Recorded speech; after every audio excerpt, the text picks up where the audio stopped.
All right. So we're going to talk about Act 3, Scene 2, starting off just like last time where I go over the setting, characters, and then a brief summary.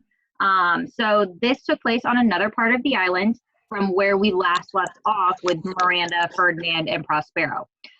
We can assume, since we're picking up with Caliban, Stefano, and Trinculo, that it's probably where they left off on the island. So when we last saw them in Act 2, Scene 2, it's probably right there at the same part of the island. We just don't know like where exactly that is.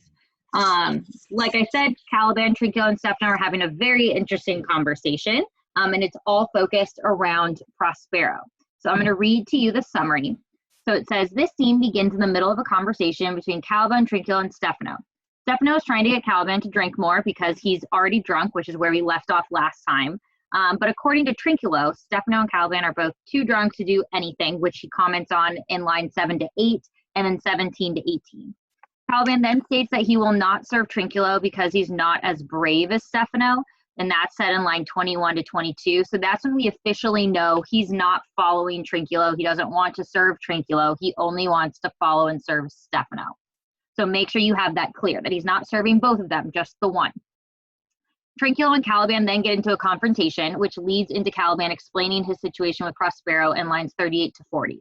Caliban and the other two men do not realize that Ariel has come into their conversation. So you might have noticed that Ariel came in and he was saying the word liar. So be aware, they don't know it's Ariel saying it. So this entire time, Caliban thinks the person saying liar is Trinculo, okay? So it's very important that you get that clear. And one of the lines that we look at, I'll put emphasis on that point again. So they don't know he's there. Ariel is saying the word liar anytime Caliban speaks of Prospero mistreating him. But Caliban believes this is Trinculo speaking, which just breeds more hatred between Trinculo and Caliban. And that's in lines 41 to 58. 41 and 58, sorry. Caliban continues to explain to Stefano how they should kill Prospero and when the most opportune time is, which is stated in lines 80 to 95. We're going to take a much closer look at those lines today. He then promises Stefano that he can have Miranda in lines 97 to 98. So when they make the comment of having her, that's the comment means that he will marry her and then have children with her, okay? Ariel is still listening into this conversation, and he promises that he will tell Prospero of what he heard and begins to play a tune on some sort of drum. They don't hear him say this promise, though. He's just saying this to himself.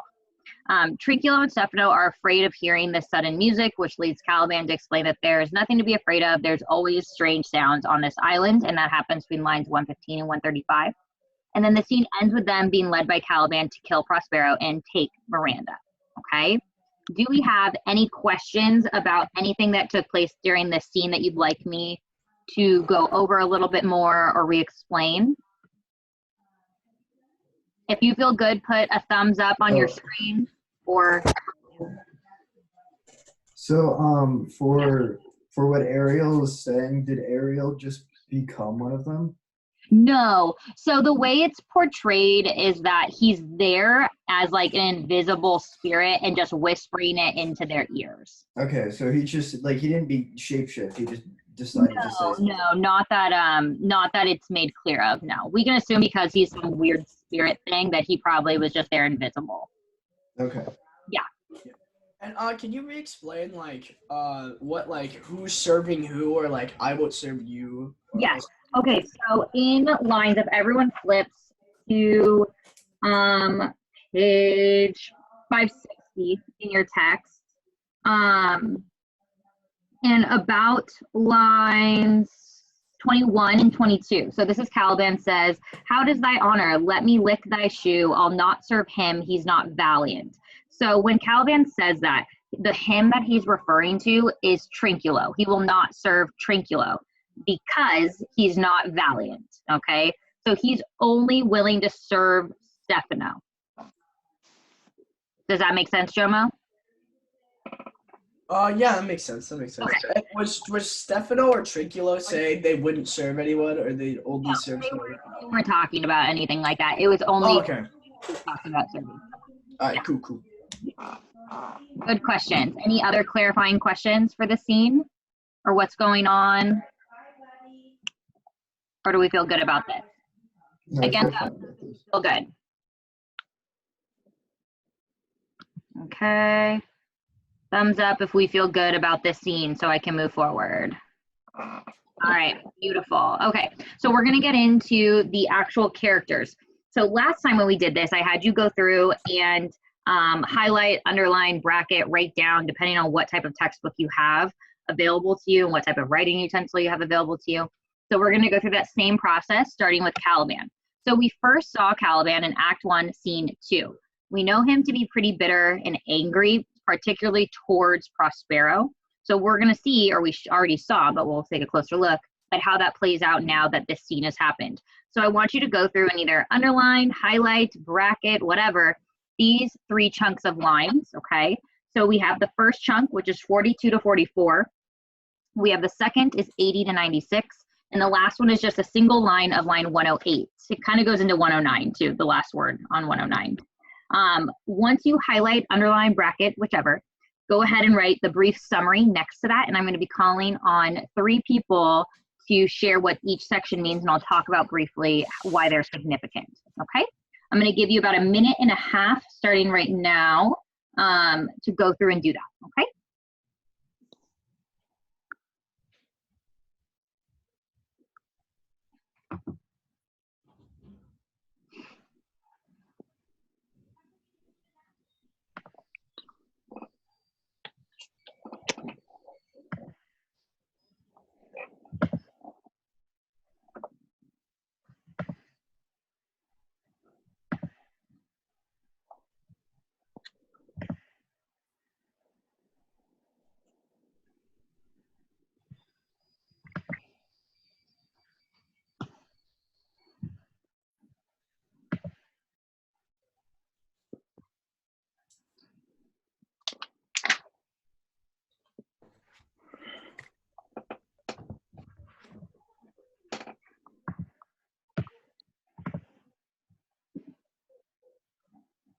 Just have about 30 more seconds. Again, you're going through highlighting, underlining, or bracketing these 3 chunks of lines and explaining what exactly Caliban is saying in each chunk.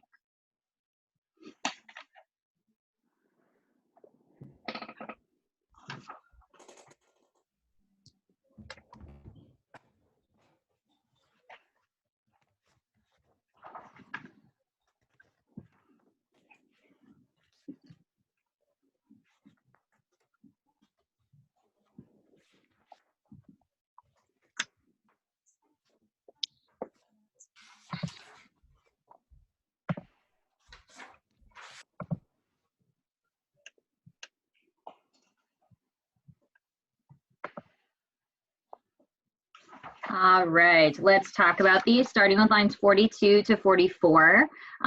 Let's hear from Pearson. Can you go ahead and explain to us what exactly is Caliban saying in lines 42 to 44? Yeah. He's calling Trincolo a Trinculo. liar Mhm. and a monkey, Uh-huh. and he wished Stefano would kill him. Perfect. So he's calling Trinculo a liar and a monkey, and that he thinks Stefano needs to kill him. Okay. So the significance in these lines is not so much that he's just calling him a liar or calling Trinculo a liar, but if you realize nothing's really happened to have this reaction. He has a very explosive reaction in these lines. He jumped from calling someone a liar where he could have just told him to stop, but instead he asked Stefano to kill this person because he's calling him a liar. Okay, so that is a very rash, aggressive reaction. So with that, we can assume that he's probably pretty short-tempered. So I would write next to these quotes that he's short-tempered, and you would have then, if you were writing about this, you would bring in the context of how not much has really happened for him to say kill Trinculo. Okay, so that is a good line to have. And let's look at the second chunk, which is lines 80 to 96. So this chunk is super important. I'm going to pull out a few things in here once we start talking about it. But just in summary, let's hear from, let's see, Who do I want to call on? Let's hear from Brielle. Brielle, what is going on in lines 80 to 96? What is talking about here? I said it was, it shows Caliban's plan to kill Prospero. Yep, exactly. So this is him just going over how exactly he plans or wants Stefano to plan to kill Prospero. So I want you guys to look at now, go back in again, and I want you to look at how does he think they should kill him? What are his options that he's giving here? What are the options? Anyone can share. I burn the books. Okay, burn his books besides which one? Bash his school. Yeah. Okay, hold on. So I'm Yeah. gonna let me hear from Johnson real quick, and then I'll come back to the person who said bash his skull. So Johnson, what does he not want them to be burned? A book that he used to like do some magic thing was Yeah, so he says don't burn his magic books, okay? yeah. Anything else that he doesn't care about, burn anything else. But he does want him to take away those books because with those books, he's able to do things. So he's saying get rid of those books though. Don't burn them, but get rid of them. And now going back to, I want to say, was that Nick? Was that Nick who said the bashing in his skull? That was Maya. Maya, okay, sorry. So Maya, bashing his skull, what else does he say? Stab him in the belly or cut his windpipe. Okay, very good. So that happens in line, was that 80, 81, 82, 83, and 84. So I would go into 80, 83, and 84 and underline batter his skull, underline paunch, and underline cut his weasand. Okay, now all of those things can be told what that means on the margin. You'll see the numbers that say paunch means stab in the belly, weasand means throat or windpipe. So he's picking very, very, very brutal forms of killing people, right? It's not just like, oh, stab him, but he's getting very explicit in how he's talking about this, which shows us how angry and bitter he really is. Now, the act of killing is very brutal in itself, but when you turn to forms like this, it shows that it's a very personal thing. You're not just killing a random person. This is killing somebody that you have something against because it is so graphic and brutal, okay? So definitely mark down that this is a very graphic form of killing, and that reveals how much hatred he has towards him, okay? So that is important. He also talks about towards the end to take Miranda, and that Miranda can be Stephanie's king and that she's beautiful and all of this stuff, okay? So that is at the end of that section.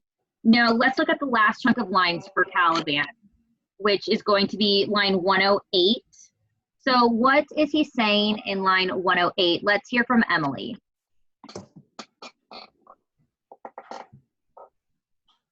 Is Emily there?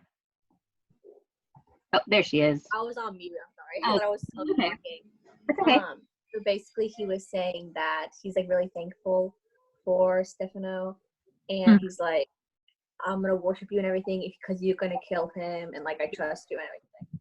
Yeah, perfect. So he's just basically saying how happy he is that Stefano is going to do this for him. And again, with this line, this is showing how his only goal is to kill Prospero. Realize that if Stefano does this, he's willing to give his life to Stefano at that point. He will be his slave, and he has no problem doing that.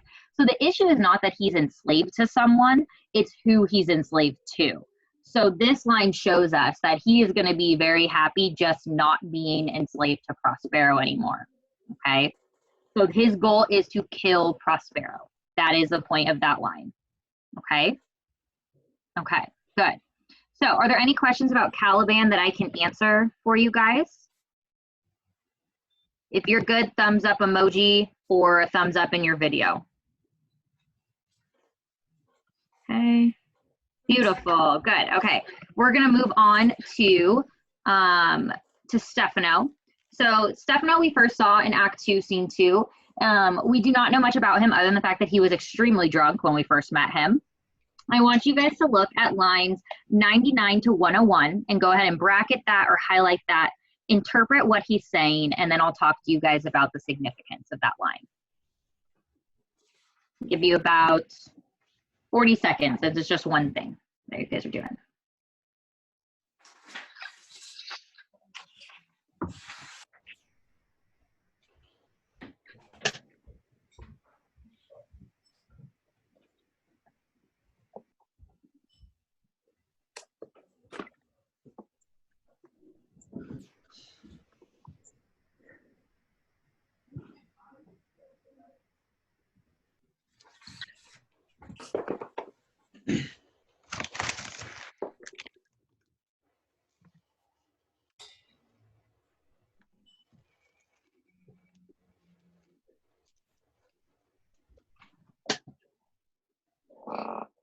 All right, let's hear from Manami. What is Stefano saying in these 3 lines?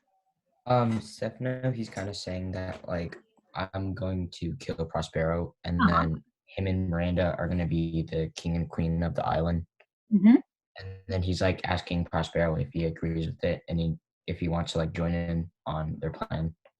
He's asking Prospero or Trinculo? Trinculo. Trinculo, yes, exactly. So this is him just agreeing that he will kill Prospero and that he wants to be king of this island. So this is another form of a power-hungry person. Although this is much lesser of power-hungry than the other forms that we've seen with Antonio and Sebastian. But again, this man, Stefano, is willing to kill someone to gain power, right? So that's important to understand here. This is his way of showing us that this character also wants power, okay? Now, it's different than Antonio and Sebastian, where Antonio and Sebastian are willing to go to the length of killing their own blood to get power, but Stefano is still willing to kill someone for this, okay? Any questions about Stefano in this section? He's pretty simple. He's kind of a jerk. He's what?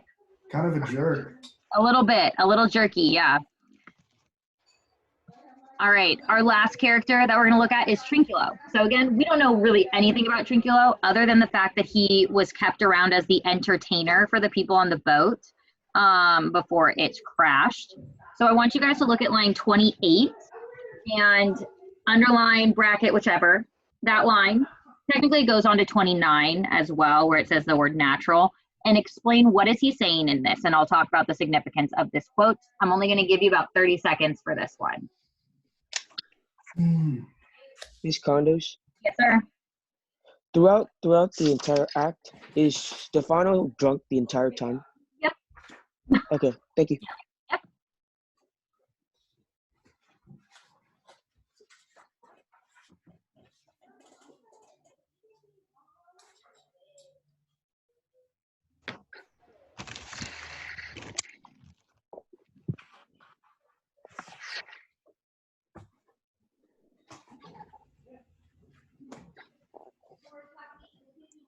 All right. Let's hear from Anthony G. What is Trinculo saying in these lines? I think he's saying actually one second. I'm not entirely too sure. Go ahead and just take a guess. What do you think? I think he's trying to say, like, or at least in my eyes, he's like, what did you say? Or he's Okay. kind of snapping back because he didn't hear correctly. Okay, so not quite. Sophia, I see you're raising your hand. Oh, you're on mute. Okay, start. So natural, it says that it means fool or idiot. Yes, so very good. calling Caliban an idiot. Yes. For calling Stefano Lord. Very good. Okay, good.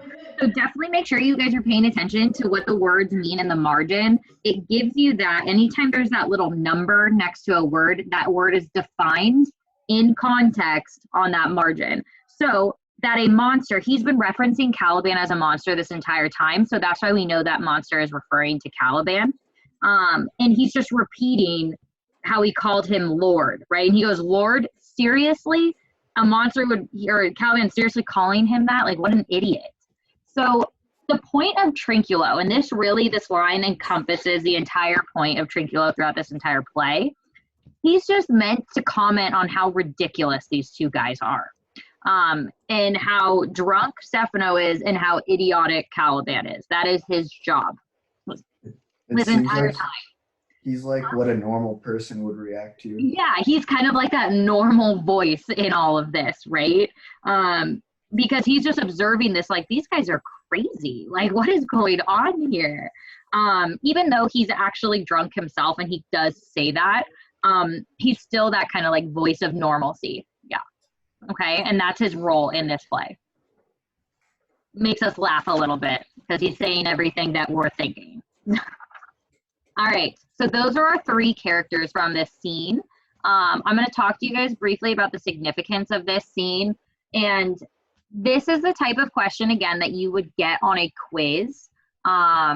It says Shakespeare could have included the scene for a variety of reasons. You might be asked, what is the reason why Shakespeare included the scene for Caliban, Trinculo, and Stefano's conversation? There's a variety of reasons, all growing in depth of answer. So the most basic answer that someone could give for this is that it does help develop these characters more. We learn a little bit more about each of these characters, specifically Caliban.